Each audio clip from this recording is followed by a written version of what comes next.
আবার এসেছে, মনে হয় খুব ক্ষুধার্ত।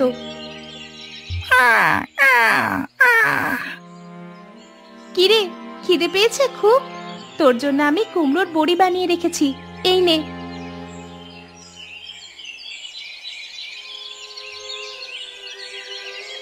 এতদিন কোথায় ছিলি তুই? আমি ভাবলাম চলে গেছিস কোথাও। তা ঘূর্ণিঝড়ের সংবাদ শুনেছিস? সাবধানে থাকবি কিন্তু তোরা। আমি সাবধানেই থাকবো, কিন্তু তোমাদের নিয়েই আমার যত ভয়। সে কি রে, তুই কথাও বলতে পারিস? এ কিভাবে সম্ভব? আমি কোনো সাধারণ কাক নই, আমি মানুষের মতো কথা বলতে পারি, মানুষের কথা বুঝতেও পারি। ও আচ্ছা, তা এতদিন বলিসনি কেন তাহলে? এতদিন কোনো দরকার পড়েনি তাই বলিনি। আজ তোমাদের একটা কথা জানাতে এসেছি। কি কথা? এবারের ঘূর্ণিঝড়ে খুব ক্ষতি হবে, সবার ঘরবাড়ি ভেঙে যাবে, অনেক মানুষ মারা যাবে।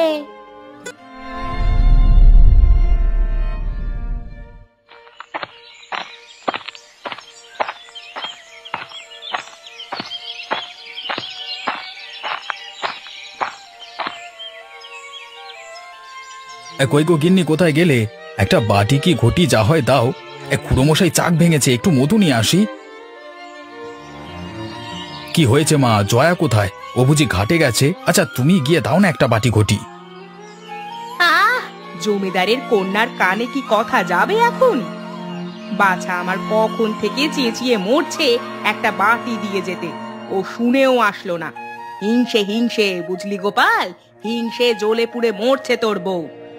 আমি যে বসে মাথায় তেলটুকু দিব, সেই সময়টুকুও জয়া আমায় দিবে না। কি হয়েছে মা? আমি তো রান্নাঘরে মাছ কুটছিলাম, এঁটো হাতটা ধুয়ে আসতে একটু সময় লেগেছে। ইস, মাছ কুটছিলাম? আমরা বুঝি মাছ কুটিনি? শোনো বৌমা, আমরা এক হাতে রান্না করেছি, আরেক হাতে স্বামী সংসারও সামলেছি। তোমার মতো কথা শুনে কোনো কাজ করিনি। ও আস্তে আস্তে সব শিখে যাবে না হয়, ছোট মানুষ তো, তাই একটু সময় লাগছে। ছোট মানুষ তো বিয়ে করেছিলি কেন হতভাগা? ওরে, আমি কতবার বললাম জাত ছেড়ে অজাতে যাস নে। ছেলে আমার কোনো কথাই শুনলো না। এমন রূপবতী বউ নাকি 10 গ্রামে নেই। যা, এখন রূপ ধুয়ে পানি খা। বুঝতে পেরেছি, মায়ের মাথা আবার গরম হয়ে গেছে। জয়া তুমি যাও, রান্নাঘরে যাও। আমিও চোখের আড়াল হয়ে যাচ্ছি, তাও যদি মায়ের মাথা একটু ঠান্ডা হয়। তাই যা হতচ্ছাড়া, দু চোখের আড়ালে গিয়ে মর। আমার সামনে আসিস কেন হতচ্ছাড়া?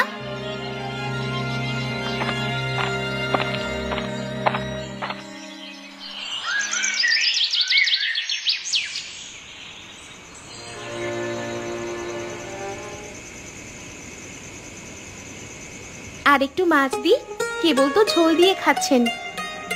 না গিন্নি, আর মাছ লাগবে না। তোমার তরকারি এত সুস্বাদু হয় যে ঝোল দিয়ে এক পাত ভাত খেয়ে ফেলা যায়। তা মা কোথায়? তিনি খাবেন না? মা তো শুয়ে পড়েছেন, আজ বোধহয় উপোস থাকবেন। এই বয়সে রোজ রোজ উপোস? কি হলো হঠাৎ করে? মা, ও মা, খাবে না রাতে?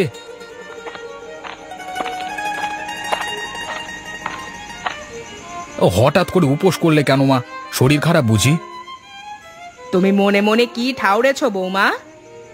সে কি মা, আমি আবার কি করলাম? কিচ্ছু বোঝো না তুমি। ওরে, আমি কতবার বললুম বৌমা আমি নিরামিষ খাবো, তুমি আগে আমার খাবারটা রেঁধে মাছ মাংস রেঁধো, কিন্তু তুমি আজও আগে আমিষের হাঁড়িটা চাপিয়ে দিলে। ও হাট থেকে কষ্ট করে এলো দেখে আগে ওর জন্য দুটো মাছ ভেজে দিলাম। হয়েছে হয়েছে, তোমাকে আর কীর্তন গাইতে হবে না। শোন গোপাল, আমি ঠিক করেছি আর আমি এ সংসারে থাকবো না। এবার হরিমতির বাড়িতে গিয়ে উঠবো। এই রে, আমার মাথা খেয়ে এবার দিদি জামাইবাবুর মাথা খেতে যাবে। চুপ কর হতচ্ছাড়া। মা যে তোর আর তোর বউয়ের চোখের বালি তা আমি ভালো করেই বুঝি, সেজন্যই তো তোমাদের চোখের আড়াল হয়ে যাব। বুঝেছি, তোমার খুব রাগ উঠে গেছে, সেই জন্য তুমি দিদির বাড়িতে যাবে তো? এরকম করলে মানুষ কি বলবে বলো তো? সামর্থ্য ছেলে থাকতে মেয়ের বাড়িতে গেলে মানুষ কি ভালো চোখে দেখবে? তোর বেলা বুঝি ভালো চোখে দেখে? তুই সমাজের মুখে ঝাঁটা মেরে এক নিচু জাতের মেয়েকে ঘরে তুললি। দেখ গিয়ে, মানুষ এটা শুনলে ছি ছি করে। ও এই কথা? তা মানুষ ছি ছি করলে আমার কি? হ্যাঁ, আমি কারোরটা খাই নাকি পড়ি? এখন বুঝবি না ছোড়া, যখন সবাই মিলে এক ঘরে করে দিবে তখন বুঝবি মজা। আমি বলি কি, মায়ের যখন অসুবিধে হচ্ছে আমাকে বরং তুমি বাবার বাড়িতে রেখে এসো, কটা দিন গেলে না হয়। ও, আমাকে মেরে তারপর তোমাকে ফিরিয়ে আনবে, তাই তো শেখাচ্ছ ছেলেকে। ছি ছি মা, এসব কি বলছো? তোমায় কি কখনো আমরা অনাদর করেছি? আর জয়া, তুই কোথাও যাবে না, যতদিন আমি আছি এই বাড়িতেই তুমি থাকবে। বেশ, থাক তোর বউকে নিয়ে, আমিও কাল চলে যাচ্ছি মেয়ের বাড়িতে। সে যাবে ক্ষণ, আগে ভাত তো খাও। কাল এত পথ পাড়ি দিয়ে যেতে হবে, না খেলে যে শরীরে শক্তি হবে না। হ্যাঁ মা, আপনি আগে খেয়ে নিন, ভাতের সাথে রাগ করতে নেই। হয়েছে হয়েছে, এখন আর আদিক্ষেতা করতে হবে না, আমি নিজেই খেতে পারবো। দাও, আমার থালাটা দাও।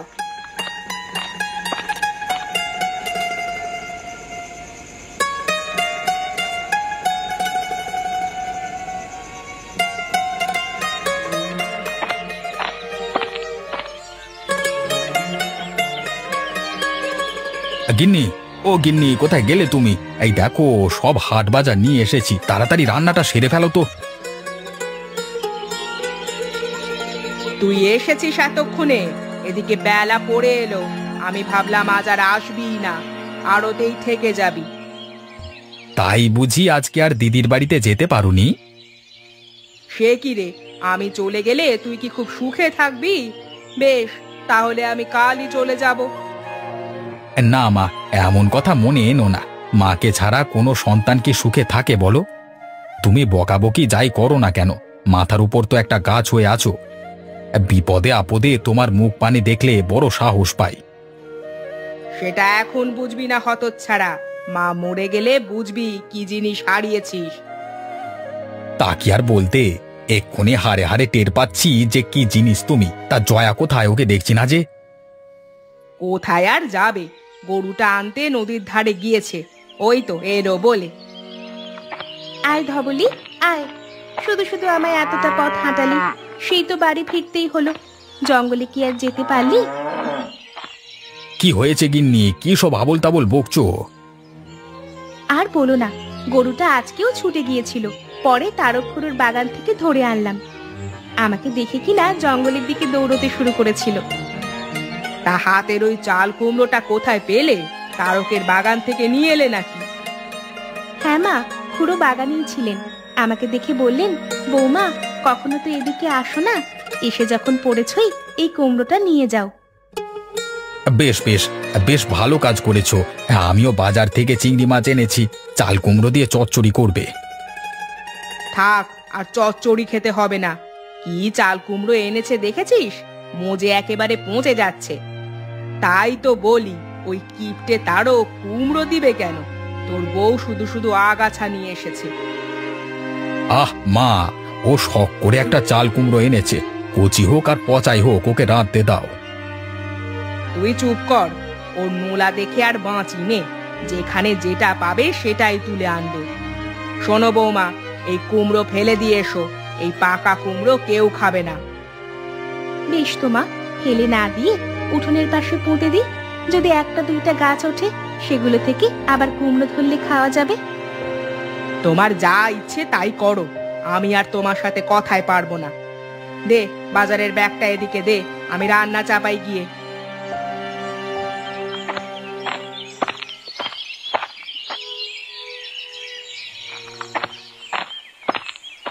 গিন্নি, ও গিন্নি, কোথায় গেলে তুমি? বলি আমি হাটে যাচ্ছি, কিছু লাগলে বলো, কি আনতে হবে। আমি এখানে গাছে জল দিচ্ছি।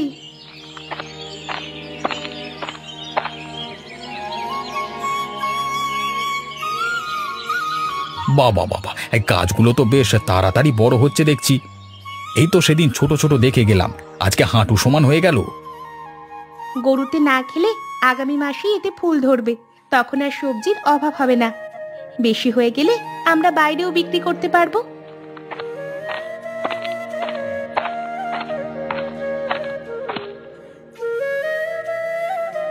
হয়েছে, আর আকাশ কুসুম ভাবতে হবে না।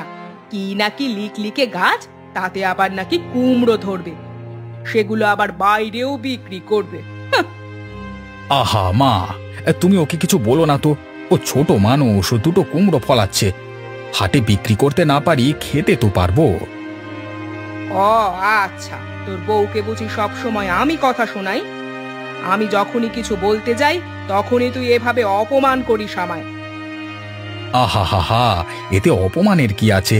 ওকে কঠিন কথা না বলবার জন্য বললাম। তুমি যদি অপমান ভেবে নাও তাহলে কি করব বলো তো? হয়েছে, তোকে কিছু করতে হবে না, যা করার আমাকেই করতে হবে। আমি কালই মেয়ের বাড়িতে চলে যাব।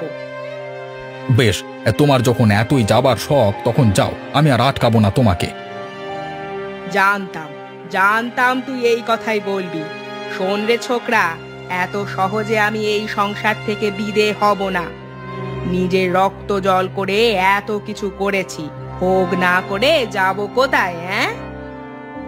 তোমার সাথে কথা বলে আমি পারবো না মা। এক মুখে এত কথা কিভাবে যে বলো জানি না। আহ, চুপ করো তো তুমি। মা বুড়ো হয়েছে, মাথায় যা আসে তাই বলে ফেলে। সেসব কথা কি ধরতে আছে? বেশ বেশ, আমি হাটে যাচ্ছি, তবে আজকে ফিরতে একটু দেরি হবে। তোমরা খেয়ে নিও কেমন?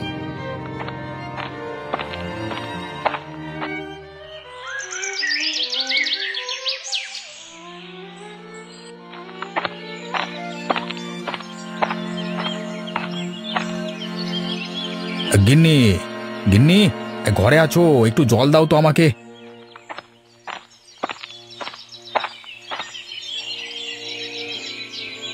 সে কি রে, তোকে এমন দেখাচ্ছে কেন বাছা?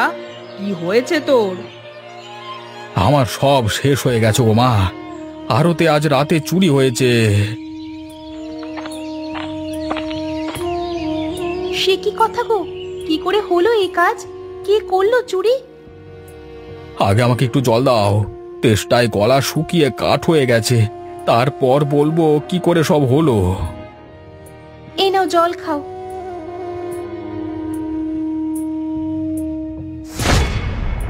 আহ খোকা, এমন পাগলামি করিস না। কি হয়েছে খুলে বলবি তো?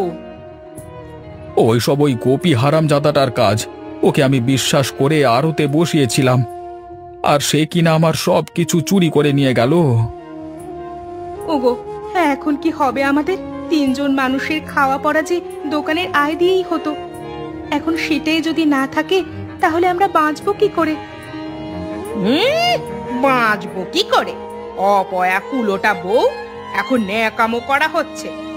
যখন বলেছি বৌমা একটু ধর্মকর্ম করো, তখন আমার কথা শোনোনি। তোমার জন্য এই সব কিছু হয়েছে। সে কি মা, আমি এখানে কি করলাম? আপনি কোনো কিছু না পেয়ে আমাকেই দোষারোপ করছেন। ওকে সাপ সাপান্ত করো না মা, ওর তো কোনো দোষ নেই, সব আমার কপালের দোষ। তুই বুঝবি না বাছা, শনি ওই অলক্ষীর ঘাড়ে চেপে এসেছে। কতবার বলেছিলাম, অরে গোপাল, এই মেয়েকে ঘরে তুলিস না। তখন শুনলি নে আমার কথা। এখন দেখ অধঃপতন কিভাবে আসছে। আহ মা, তোমাদের জন্য আমি শান্তিতে মরতেও পারবো না। বাজারে গেলে সবাই চুরির কথা জিজ্ঞেস করে, আর বাড়িতে তোমাদের ঝগড়াঝাটি দেখে আমার মাথা গরম হয়ে থাকে। থাকবই না আমি এই বাড়িতে, ধুর তেরিকা। ওগো, তুমি যেও না, সারা দিন না খাওয়া, খাবারটা খেয়ে যাও। ইস, ন্যাকা কত! ছেলেটার মাথাটা খেয়ে এখন আবার খাবার খাওয়ানো হচ্ছে।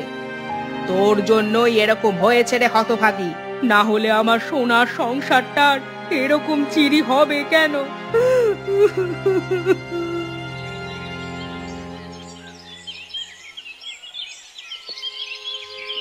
গিন্নি, কোথায় গেলে? সকাল গড়িয়ে দুপুর হলো, এখনো কিছু পেটে পড়লো না। বলি আজকে আর কিছু খেতে দেবে না?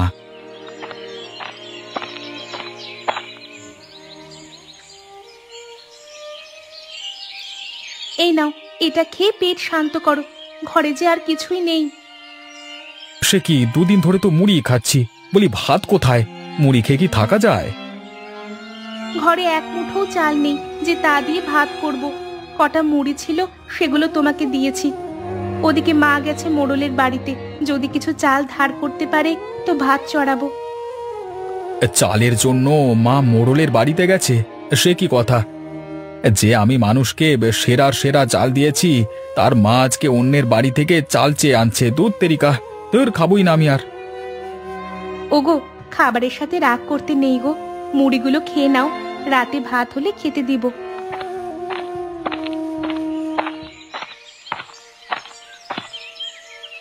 ও বৌমা, একটা কুলো নিয়ে এসো তো। অনেক বলে কয়ে মোড়লের কাছ থেকে কষের চাল এনেছি, ছেলেটাকে এগুলো রাতে রেঁধে দিও।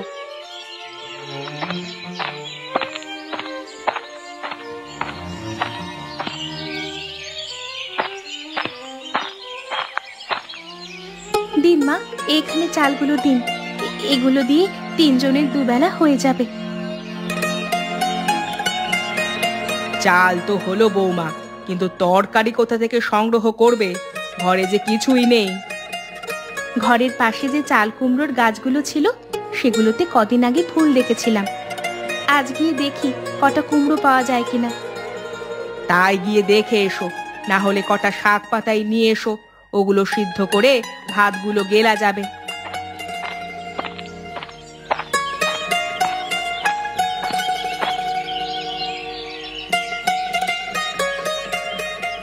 আরে আরে আরে, গাছগুলোতে দেখছি ঝাঁকে ঝাঁকে কুমড়ো ধরেছে। যাই, এখান থেকে বড় দেখে দুটো কুমড়ো নিয়ে যাই। বৌমা, ও বৌমা, পেলে কিছু? হ্যাঁ মা, দেখুন কত বড় দুটো কুমড়ো তুলেছি। বাবা বাবা, এত বড় চাল কুমড়ো তো আগে কখনো দেখিনি। তোমার হাতে জাদু আছে বৌমা, যেটাই বপন করো সেটাতেই ফল ধরে। তা দুটো চাল কুমড়ো দিয়ে কি করবে? এই কুমড়োটা মোড়ল বাড়িতে দিয়ে আসুন মা, তাহলে চালের দামটা শোধ হবে। বাকি একটা আমি রান্না করছি। তাই করো, আর বাকি চাল কুমড়োগুলো তুলে রাখো। কাল সকালে তোমায় আমি চাল কুমড়োর বড়ি বানানো শেখাবো। আহা, খেতে যে কি সুস্বাদু সেগুলো। ঠিক আছে মা, আপনার ছেলেকে বলে আমি কুমড়োগুলো ঘরে নিয়ে রাখবো।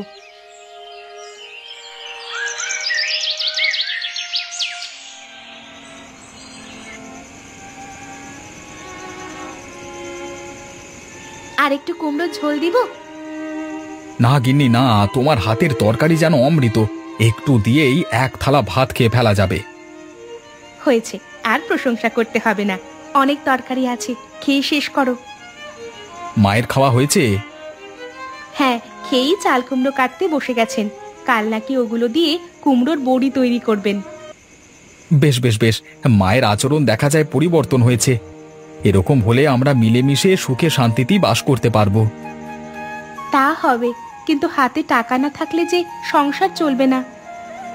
সেটাই ভাবছি গিন্নি, কি করে যে ব্যবসাটা আবার শুরু করব। সেজন্য বলছি, আবার সবকিছু নতুন থেকে শুরু করো। আস্তে আস্তে যখন হাতে টাকা হবে তখন আবার বড় করে ব্যবসা শুরু করবে। নতুন করে কি শুরু করব সেটাই তো ভেবে পাচ্ছি না। সে উপায় আমি বের করে রেখেছি। কি উপায় বলো বলো। আমাদের গাছে যখন অনেক চাল কুমড়ো ধরছে আর মা সেগুলো দিয়ে বড়িও তৈরি করছে, তুমি তাহলে সেই কুমড়োর বড়ি হাটে বিক্রি করে এসো। তা দিয়ে যা আসবে তাই দিয়ে আমাদের সংসার চলে যাবে। ঠিক বলেছ গিন্নি, বেশি কুমড়ো হলে বাড়তি কটা টাকা আয়ও করতে পারবো।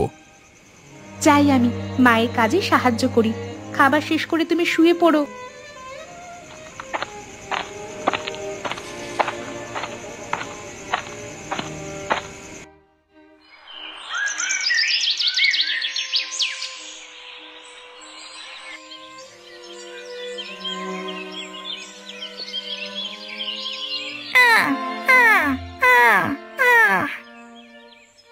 এই রে, কাকটা আসার আর সময় পেল না, এখন সবগুলো বড়ি নষ্ট করে দিবে। বৌমা, ও বৌমা, একটা গুলতি নিয়ে এদিকে এসো তো মা।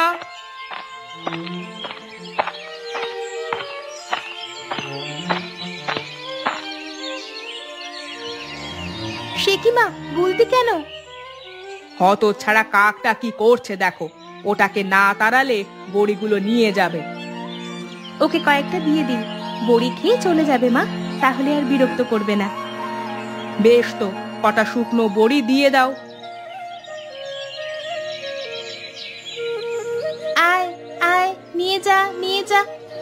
আহ আহ, আয় আয় না, ভয় নেই রে তোর।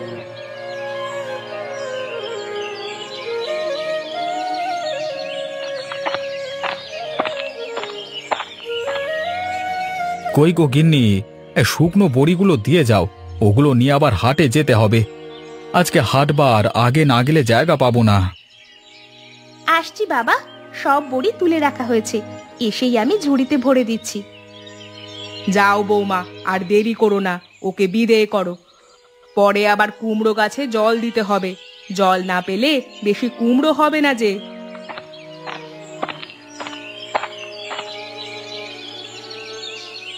ভালোভাবে যেও, আর ফেলে দিও না সব। সে নিয়ে ভেবো না, তুমি বাড়ির দিকটা দেখে রেখো, আমি সন্ধ্যের আগেই ফিরে আসবো।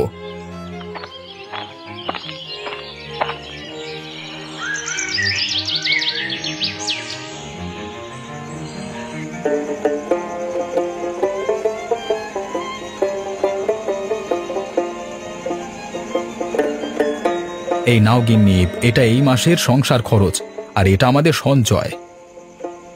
এত টাকা এই মাসে লাগবে না, এখান থেকে আরো কিছুটা সঞ্চয় করো।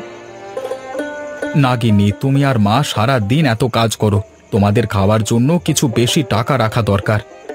ভালো মন্দ কিছু খেলে শরীরে বল পাবে।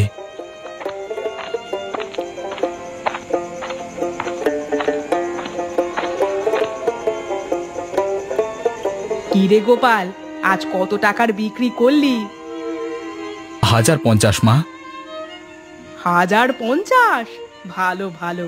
তা রেডিওতে কিছু শুনেছিস বাছা? না তো মা, কি হলো আবার? শুনলাম এই মাসের শেষে নাকি বড় একটা ঘূর্ণিঝড় আসবে, সবাই তো তার প্রস্তুতি নিচ্ছে। তাহলে তো আমাদেরও প্রস্তুতি নিতে হবে, কি করবে এখন? সেটাই তো ভাবছি গিন্নি, ঘরের যা অবস্থা, একটু হাওয়া আসতেই উড়ে যাবে সব। এবার ঘূর্ণিঝড় আসলে তো আমাদের খোঁজই পাওয়া যাবে না। এ নিয়ে চিন্তা করো না, কোনো একটা উপায় হবেই। তা বাবা, তুই চিন্তা করিস না, যদি সবকিছু ভেঙে যায় তবে মোড়লের বাড়িতে গিয়ে উঠবো, ওরা এই সময় আমাদের ফেলে দিবে না। মোড়লের বাড়িতে যে ঘূর্ণিঝড়ে কোনো ক্ষতি হবে না তার নিশ্চয়তা কি আছে? আমাদের নিজেদের একটা বাড়ি লাগবে মা, সেটাতে আমরা নিরাপদে থাকতে পারবো।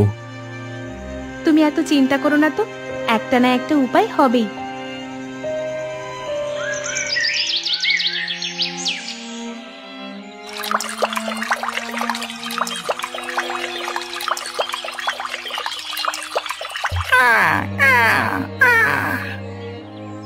কাকটা আবার এসেছে, মনে হয় খুব ক্ষুধার্ত।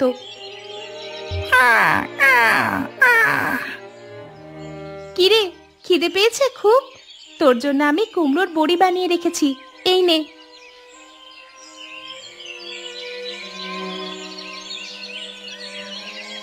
এতদিন কোথায় ছিলি তুই?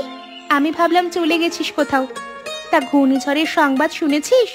সাবধানে থাকবি কিন্তু তোরা।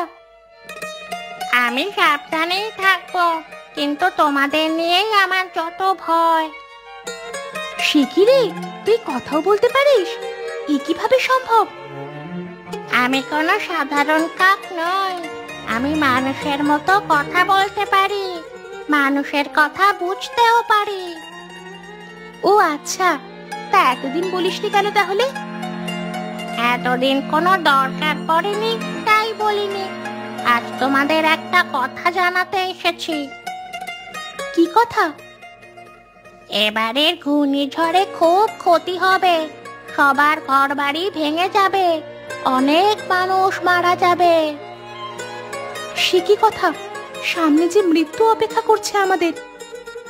তবে সে নিয়ে তুমি চিন্তা করো না, তোমাদের বাঁচার একটা উপায় আছে। কি উপায় বল এক্ষুনি। তোমাদের খেতে যে চাল কুমড়ো ফলে তা কোনো সাধারণ কুমড়ো নয়, পর্যাপ্ত যত্ন পেলে এক একটা কুমড়ো ঘর সমান বড় হতে পারে।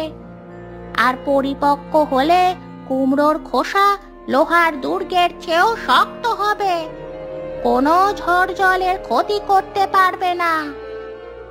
বলিস কি রে, তা কতদিন লাগবে ওগুলো পরিপক্ক হতে?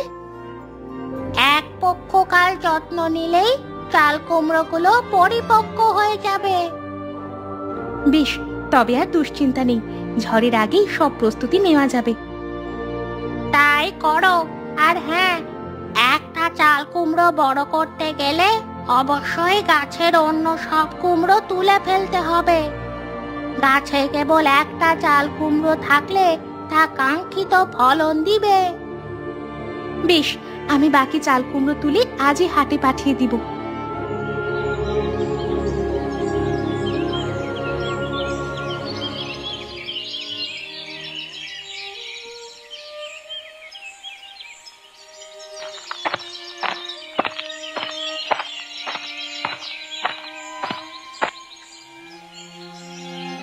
সে কি বৌমা, চাল কুমড়োগুলো কেটে ফেলছো কেন? আরে আরে আরে, পাগল হয়ে গেলে নাকি? কুমড়োগুলো কেটে ফেললে সংসার চলবে কি করে? সংসার কিভাবে চলবে তা পরে ব্যবস্থা করা যাবে, আগে আমাদের বাঁচতে হবে। কি বলছো তুমি? তোমার কথা তো আমি কিছুই বুঝতে পারছি না বৌমা। পরে সব বুঝিয়ে বলবো মা, আমাদের হাতে অনেক কাজ বাকি। মা, আপনি এই চাল কুমড়োগুলো থেকে বীজ সংগ্রহ করুন, আর তুমি কিছুটা নরম খড় এনে এই কুমড়োটার নিচে রাখো। আমি সবসময় জলের ব্যবস্থা করব। আজকে থেকে এটাকেই আমাদের যত্ন করে বড় করতে হবে। তোমার পাগলামোর কিছুই বুঝতে পারছি না গিন্নি। কি হবে এই একটা কুমড়ো বড় করলে? আহ, এত কথা না বলে বৌমা কি বলে সেটা শোন না। ও যে কাজটা করছে তা ভালো বুঝেই করছে। এই তো মা, আপনি বুঝেছেন, যদি এই কুমড়োটাকে পরিপক্ক করা যায় তাহলে আর আমাদের কোনো দুশ্চিন্তা থাকবে না। বেশ, তোমার যা ইচ্ছে তাই করো। আমি খড় নিয়ে হাটে যাচ্ছি, ফিরে এসে সব শুনবো। তুমি যাও, বড়িগুলো বিক্রি করে কিছু শুকনো খাবার নিয়ে এসো।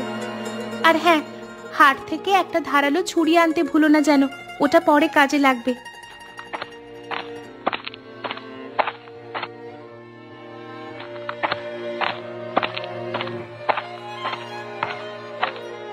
দেখতে দেখতে তোমার কুমড়ো যে অনেক বড় হয়ে গেল গিন্নি। আর কত বড় করবে ওটা?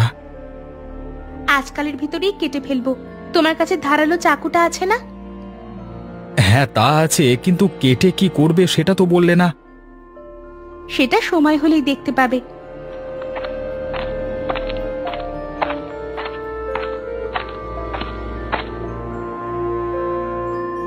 সে কি গোপাল, তুই এখানে? ওদিকে আমি সারা বাড়ি খুঁজে মরছি। কেন মা, কি হয়েছে?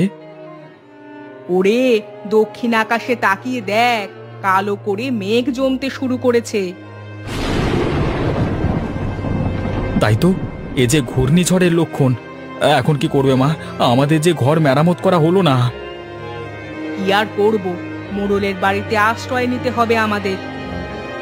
কিন্তু মোড়লের যে বাড়িটা অনেক পুরনো, তা কি এই ঝড়ের তাণ্ডবে থাকবে? সেখানে গেলেও যদি আরো বিপদ হয়? আমাদের কোথাও যেতে হবে না, আমরা এই চাল কুমড়োর ভিতরেই থাকবো। চাল কুমড়োর ভেতরে থাকবো? এ কি বলছো তুমি? সত্যি বৌমা, এর ভেতরে থাকা যাবে নাকি? হ্যাঁ মা, এই চাল কুমড়ো এখন লোহার পাতের মতো শক্তিশালী।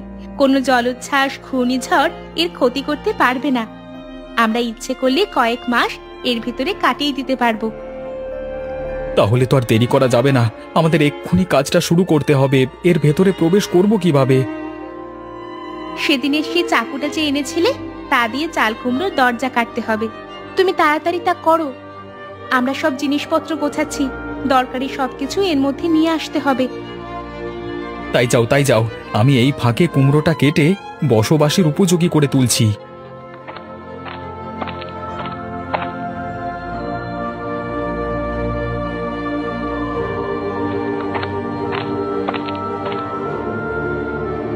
যাক বৌমা, ঝড় আসার আগে আমাদের কাজ শেষ হলো। এবার তাড়াতাড়ি আমাদের নতুন বাড়িতে প্রবেশ করতে হবে। হ্যাঁ মা, এদিকে বাতাসও শুরু হয়ে গেছে, কিন্তু ও কোথায়? কোথাও দেখা যাচ্ছে না তো ওকে। ওই তো উঠানে কি যেন খোঁজাখুঁজি করছে। অরে গোপাল, আর দেরি করিস না বাবা, এক্ষুনি ঘরের ভিতরে আয়।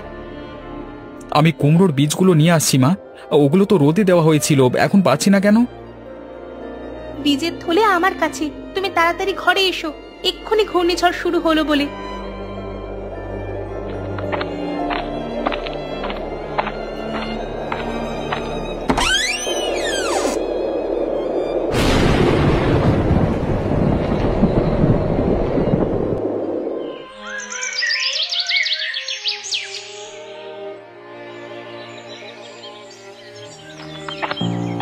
দেখি দেখি বাহিরের কি অবস্থা, সবকিছু ঠিক আছে তো?